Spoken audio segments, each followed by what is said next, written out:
আপনাদেরকে দেখাচ্ছি নাগরাকাটায় খগেন মুর্মু রক্তাক্ত তিনি, শঙ্কর ঘোষের ওপর হামলা, রক্তাক্ত বিজেপি সাংসদ, তাকে ইতিমধ্যে হাসপাতালে নিয়ে যাওয়া হয়েছে। দুর্গতদের পাশে দাঁড়ানোর জন্য সাংসদ এবং বিধায়ক তারা প্রত্যেকেই যান সেই এলাকাতে, এলাকা পরিদর্শনে যান, কিন্তু সেখানে যাওয়ার পর বিজেপির পক্ষ থেকে যেমনটা অভিযোগ করা হচ্ছে তৃণমূল আশ্রিত দুষ্কৃতীরা আচমকায় তাদের উপর হামলা চালায়। দেখুন কিভাবে হামলা চালানো হয়েছে।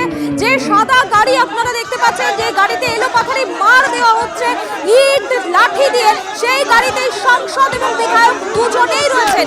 অপরদিকে দেখুন সেখান থেকে কোনো ক্রমে বেরিয়ে আসার পর বিধায়ক শঙ্কর ঘোষ তিনি এই ভিডিওটি করেছেন যে তাদের বর্তমান কি পরিস্থিতি। দুটো ছবি দেখাচ্ছি।